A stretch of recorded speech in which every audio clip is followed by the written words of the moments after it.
Hi, I'm Mr. Mason. I'm one of the volunteers for the Arcade Historical Society, and behind me is the Gibby house. We're doing this tour for this year's fifth graders who weren't able to visit the house the way they normally would at the end of fourth grade. And we'd like to just show you a few things on the outside first. This house was built in 1903. It was only lived in by one family, the Gibby family, John and Mary Gibby, and then later their son Vernon and his wife Marjorie. So this is a Queen Anne style house, which is very elaborate.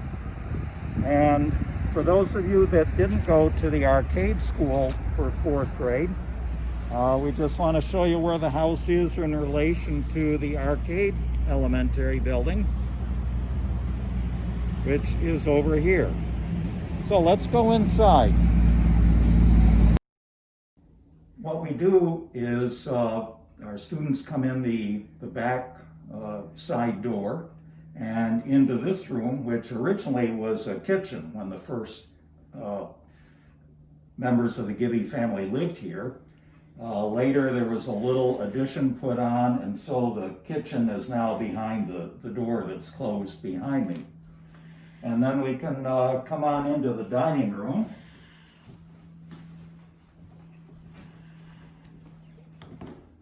So when school classes came to visit us, we would always start our tour in the dining room around the dining room table and give a little introduction, and then usually divide each class into smaller groups so that our volunteers could take students around to the other rooms.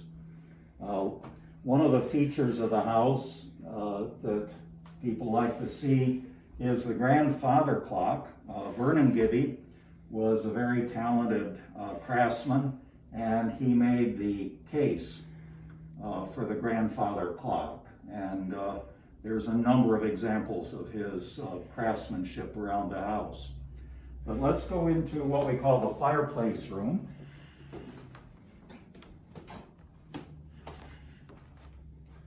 When classes come here in December, normally we have a big Christmas tree here that's decorated in whatever theme we're doing for Christmas. And then over here,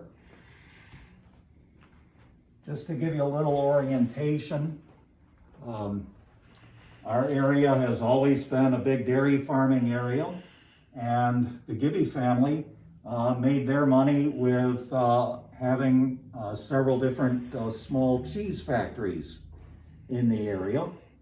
And Mrs. Marjorie Gibby was originally a member of the Witherill family, and this is a picture of her father with a milk wagon, a horse-drawn milk wagon. Then we come on into the front room, and at Christmas time, our third and fourth graders at the arcade building make ornaments in their art classes, and we have two trees in here, one for the third grade and one for the fourth grade. And we have different exhibits here, and just to give you some reminder of the types of exhibits that we've done the last few years, we did one just on the Gibby family. So this is Vernon Gibby, who's the last person to live here in the house, and his wife Marjorie Witherill Gibby, seen here when they were middle-aged, and then some other aspects of their lives.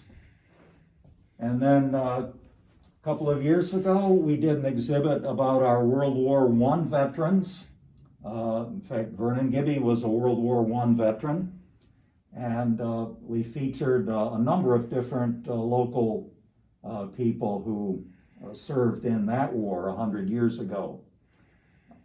And then these are a couple of photos or copies of the Arcade Herald from 1989 following one of our major floods in the area. And we had another big one in 1998.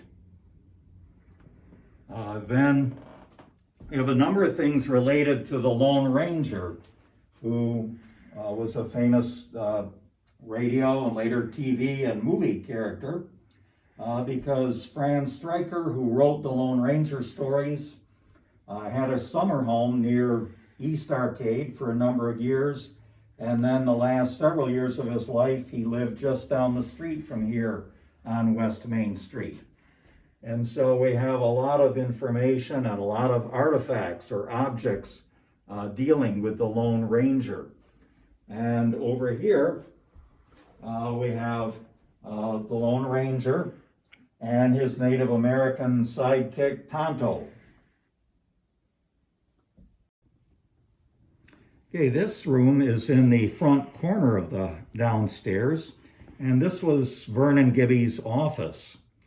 And we have a lot of things that were here when Mr. Gibby did his office work here, including old typewriters, an old adding machine.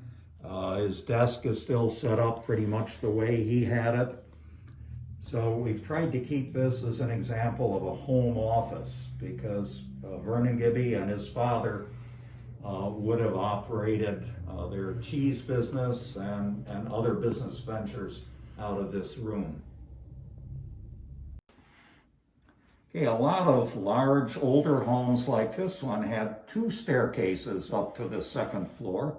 The front staircase was usually wider and more fancy, and so we're going to go up the front staircase and then we'll come back down the back staircase, which isn't very fancy and is also narrower. So as we go up here, you have another grandfather clock that Mr. Gibby made the case for, and an old spinning wheel which had been in the family for a number of years. And you can see even the railings and the spindles on the staircase are very elaborate. So now we're on the second floor of the house. And if you look back this way, you can see the nice stained glass window on the side of the house. And then in here, we have one bedroom that's furnished as a bedroom. There were 4 bedrooms.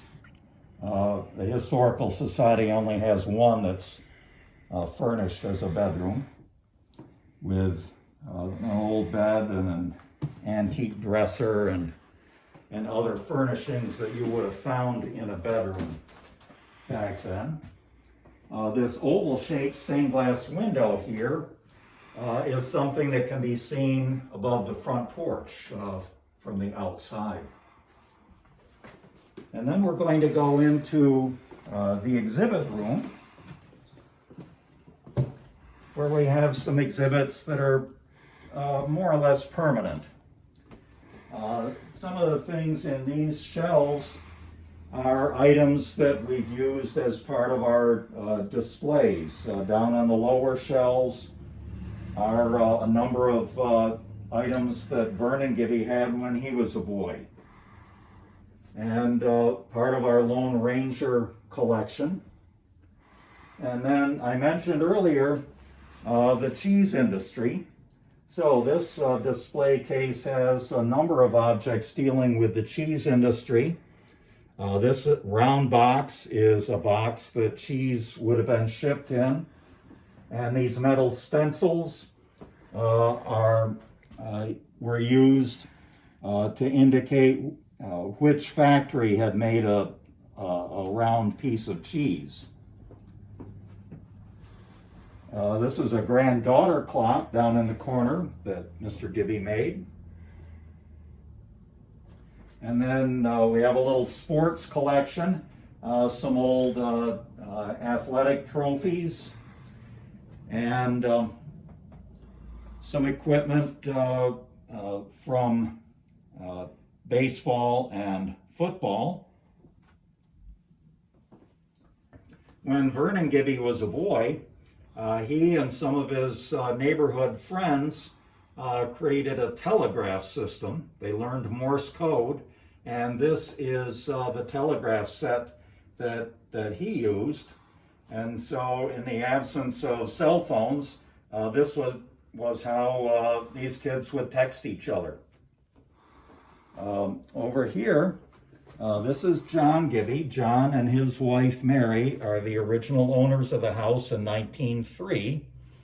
And then down here is Vernon Gibby, the John and Mary's son. And he and his wife Marjorie were the last ones to live in the house. Over here is an old bathing suit. It's wool, probably not very comfortable. And then this is a wedding dress. You know, a lot of wedding dresses from years past were not white. This is from 1921.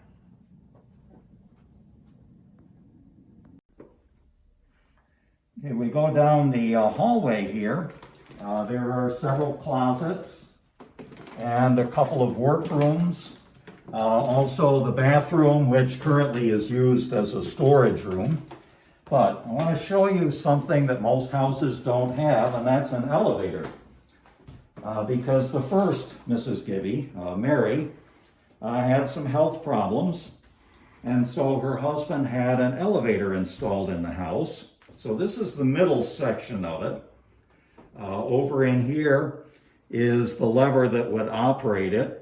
It's electric, and you can see the rope which leads up to the attic, and we'll see the motor for that in just a minute. And then a little bit later we'll see where the elevator comes out down on the first floor.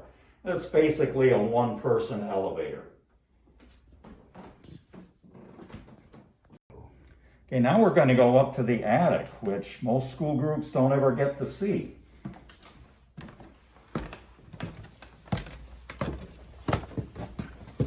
We're not going to show you most of the attic because it's full of a lot of stuff. But we do want to show you the elevator.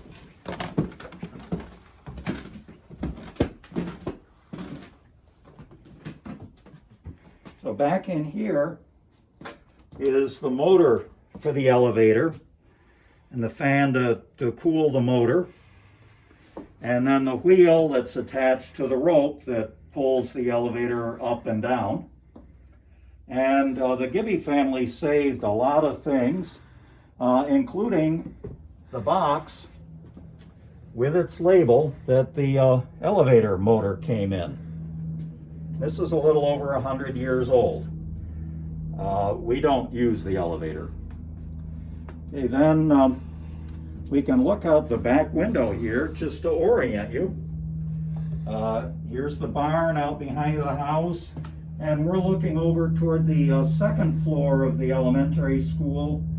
The hallway on the second floor would be just outside the library media center. I told you earlier that this house has two staircases between the first and second floor. We're going to go down the back staircase, which is narrower and much simpler than the front one. And as we go downstairs, you'll see different patterns and colors of linoleum on the floor. And now we're coming down toward the back part of the first floor to what was a laundry room at one time. And I'm going to show you a few household items here. There's an old milk pan, an old vacuum cleaner, a washboard, a wringer to wring out your clothes after you wash them, and then you'd hang them out to dry. But we're also at the bottom of the elevator. So over in here, you have counterweights attached to the rope, so these weights would go up as the elevator's coming down. So we're looking up at the underside of the platform that somebody would stand on if they were on the second floor. Okay, now we're going to go down the stairway that leads into the basement. So here we go, and you've got another linoleum pattern on the floor. If we look out the window in this door, we're looking at the elementary school again. And then we go down some steep stairs the rest of the way into the basement.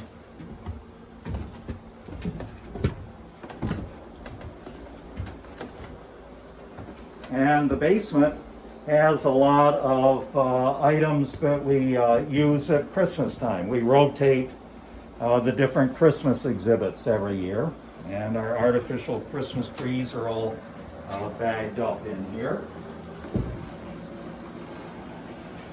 So we have a nice tall basement, and this would have been used when the Gibbys had their cheese business. They would have been able to store a lot of cheese down here.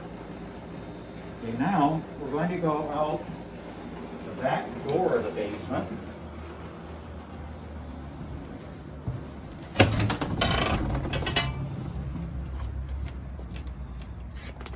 So once again, we're looking at the barn behind the Gibby house and two sides of the arcade school. But we want to show you how the house looks from the back, because there's a little hill in the driveway. So you've got the basement, there's a sun porch behind the first floor, and then the second floor. And the top window is the one we were looking out a few minutes ago up in the attic.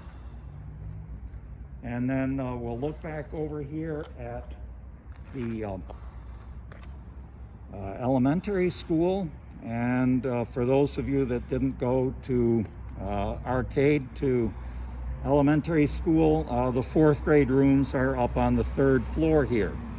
So we hope you've enjoyed our little tour of the Gibby house. Thank you.